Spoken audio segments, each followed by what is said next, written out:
My name's Tate Kirchenschlager. We're going to talk about your horse being relaxed and breathing throughout the run. It's going to be brought to you by Genuine Billy Cook Saddles.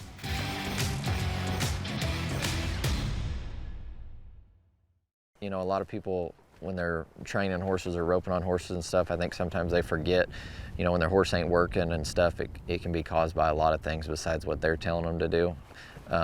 You know, a horse is going to work its best when it's relaxed, it's breathing, and its air's let out. You know, whether that's in the box or running to the steer or through the turn, you got to find places to be able to let your horse's air out. And sometimes those horses will be holding their breath because it's something you're doing to them. Maybe your saddle's pinching them, maybe they're out, maybe they need injected, something like that. But, you know, I think it's good to find spots in the run that you can let your horses air out, so they go to looking for those release points.